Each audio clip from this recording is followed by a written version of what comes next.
August has been a pretty magical month when it comes to the shows that I have seen in the theater, and in this video I'm going to share a review about every single one of them. If you like the sound of this, I have a whole playlist where I have been documenting every single show that I've seen each month, so you can check it out. Otherwise, let me know in the comments below which are the shows that you have seen and enjoyed in August. The first show that I have seen in August is a very established classic, and that is Wicked. The premiere of the second movie is coming up in November, so I needed to refresh my memory and just remember why I love this musical so much. I've done a couple of other videos talking about Wicked and why this musical is so close to my heart. And I'm sure that with the whole hype about the movie, you are very familiar with this story, or at least you have seen the green and the pink and these two witches being talked about. So to recap, this is a show about Glinda and Elphaba, who are two witches who live in Oz. And Wicked is the story of their friendship, how they met, how they became friends, despite us thinking from The Wizard of Oz that they are enemies. And this is a really beautiful story about friendship, about magic, and honoring differences that set you apart from the rest of the crowd. I love this musical so much. The score is written by Steven Schwartz, who is a musical genius, and honestly, every time I listen to these songs, I remember why this musical is so special, so acclaimed, and it has been going on for so many years, both on Broadway and in the West End. It truly is one of a kind, and it's so great that we also have two amazing movies telling the story of Wicked. I think that now is the right time to go and check out Wicked again before the premiere of the second movie. Also, if you're a person who has only seen the first part of the movie, if you go and see the musical, you will be able to know the whole story, because the second movie is based on the second act of the musical. And obviously when you go to see the musical, you do see both acts in one go, so you will know how the story ends. It's also worth noting that the new cast of Wicked only opened a few months ago, so they are still fresh and full of energy and enthusiasm for this show, so it's a great time to go and see it. In terms of who I've seen on the night, I've seen Emma Kingston and Ziza Starlin as Elphaba and Glinda, and Carl Mann as Fiyero. For a long time, Wicked has been one of my favorite soundtracks and one of my favorite musicals, and I always recommend people to go check it out if they haven't seen it in the theater. So now with the additional buzz about the movie, I think it's the right time to go and see this musical and really enjoy it with the fans of this story. You can see it at Victoria Apollo Theatre in Victoria, and the run is pretty much open, so there is no end date to Wicked in the West End, so whenever you come to London, you are more than welcome to check out Wicked.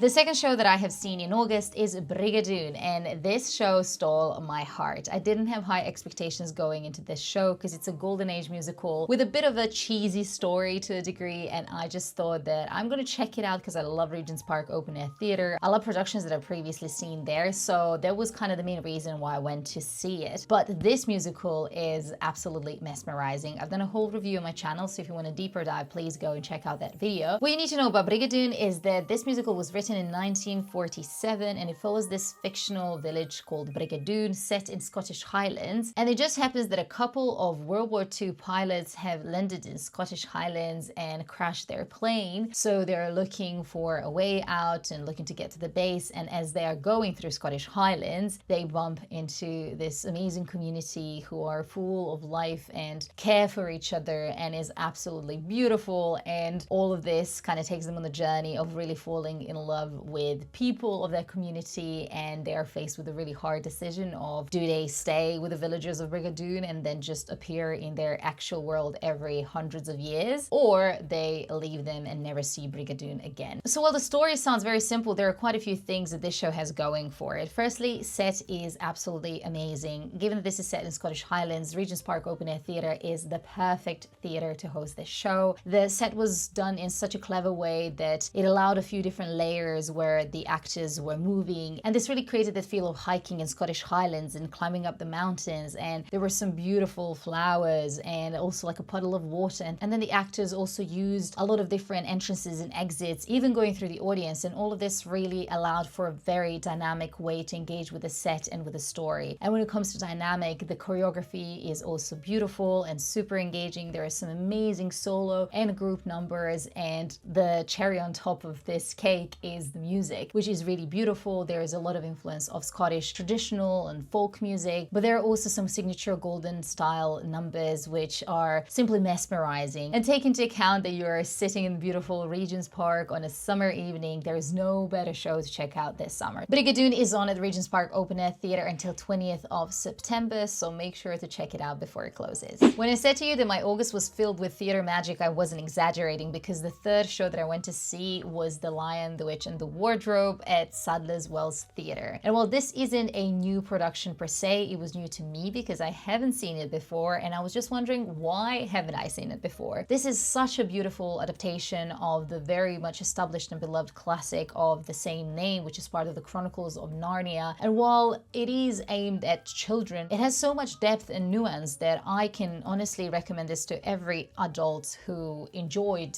Chronicles of Narnia or this story in the past, or simply who likes a bit of magic and fantasy world to experience on stage. This isn't a new production. It opened in 2017 and has already enjoyed quite a lot of success. So right now it's actually touring around the UK, and while in London it's only until 7th of September, there are plenty of other places in the UK that you can see it until the end of the year. As you might be familiar, this is a story that follows 4 siblings who are moved during the World War II to the countryside, and this is where they discover a wardrobe in this place where they're staying, and that is their access to Narnia, where they meet a lot of different creatures, and amongst them Aslan and the White Witch. What really charmed me when it comes to this production is the amazing set design. They have really cleverly designed 2 different elements that are kind of changing throughout the show, and this really added a depth to the stage and a few different unexpected entrances of the characters and also symbolisms on set, and I really enjoyed this aspect of it. The other thing is also that this is a musical, so there are some beautiful songs that are influenced by traditional music and folk ballads, and the score is simply beautiful and engaging. Another incredible aspect of this show is puppetry. There are some really incredible moments where puppets and costumes are really used to bring these characters to life in a completely new way. There's also this beautiful scene when the 4 siblings are moving from London to the countryside, where miniature trains are used to really symbolize this motion and how long they're traveling, and they're just these details that make this show such a standout when it comes to the way that it makes you feel. I was actually thinking, if I was a kid and I went to see this show, that I would really love it, because none of the things that they do on stage feel like tricks. It really feels like they poured their heart and soul to make this world of Narnia and the characters truly seem believable. So you can tell that I really enjoy this show, and while it's at Sadler's Wells, which is known for mainly dance performances, this isn't a dance performance per se, it is a musical. And while there isn't a lot of time left to catch it at Sadler's Wells, make sure to check out if any regional theatre near you is hosting this production, because I do think that this is one not to be missed. The 4th show that I have seen in August is a little bit less magical, but it was also a really engaging watch. I went to Greenwich Theatre, who have kindly invited me to check out a new play called 2. This play is a 2-hander starring Kelly Shirley and Peter Caulfield,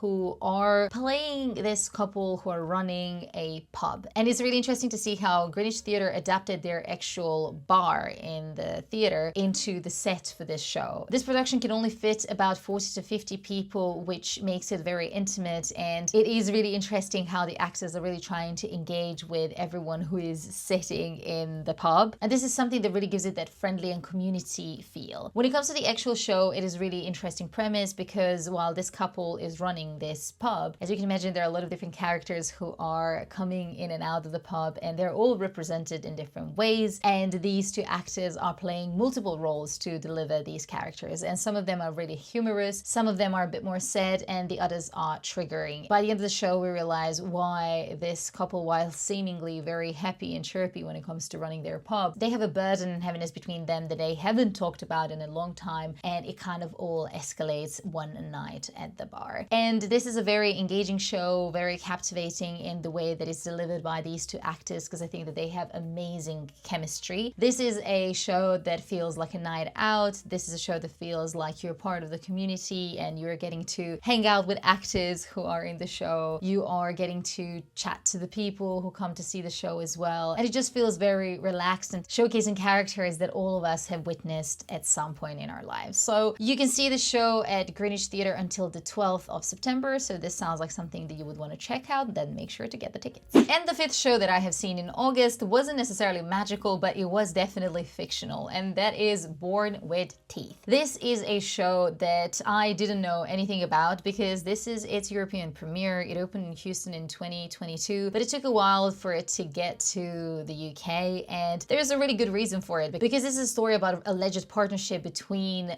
Kit Marlowe and William Shakespeare. So there is a lot of responsibility bringing this show to London and to London audiences who are so close to Shakespeare and his work. But I actually really enjoyed this show, despite it being pretty much a fiction with some historical details that are weaved into it. The main reason why I enjoy this show is the two actors who are leading it, and they are Nishuti Gatwa and Edward Blumell. The two of them are having amazing chemistry, and Kit Marlowe is portrayed by Nishuti Gatwa, and he is full of passion and fire and really kind of determined to make things a certain way in his life. Whereas Will Shakespeare, played by Edward Blumell, is a complete opposite to him. Very down-to-earth, collected person who is just like trying to mind his own business. And the clash between two of them is so captivating to watch. And I really enjoyed the writing of this show because the lines felt really fast and snappy and clever, and there were a lot of references to Shakespeare's work and the plays, and also a bit of a critique of the time that they were living in, and just giving you all these different contexts, but in such a way that it doesn't feel tedious. It just feels super engaging, and the two of them were so energetic delivering this show. There are also some interesting set design solutions in this show, such as, for example, that when you enter, there is this kind of glitchy screen that is on, and then there is a bit of a barrier between the actual set and the audience. And I think that, to me, that just felt like that's where we are grounded in the digital age of today. And then when we actually move to the set, it's a little bit more traditional, and the costumes are slightly more traditional. There isn't a lot of props and set design per se, but there is a clear distinction in between the two. And at times, William Shakespeare kind of comes in front of that screen and talks to us as the audience. This is a really interesting way that they bridged historical potential inaccuracies with the story that they wanted to deliver. This is a highly speculated creative partnership, so there isn't a lot of evidence to suggest that this has happened, but also there is enough evidence to intrigue people who are into Shakespeare and who are into Marlowe to dig deeper into this story. And I think that the writer Liz Duffy Adams has done a great job in really bringing these characters to life in a way that we haven't seen before. I have really enjoyed seeing William Shakespeare come to life as this fairly modest man, which I kind of don't imagine him like that, because I know that the legacy he's left us with is so amazing and rich. To me, it felt really fresh. It felt like a bold new take, and with these two actors in the show, it just felt like a show that is definitely worth seeing. So if you are in London before the 1st of November, I would put this show highly on your must-experience list, especially if you're a fan of these two actors. I think that this is a brilliant new show to see them in. These are all the shows that I have seen in August. I will be doing a recap video in September, so if you have any shows that you would like me to check out, then make sure to comment below. Otherwise, check out this video where I'm talking about my favorite 5 shows that I have seen up until now in 2025, and let me know your favorites too.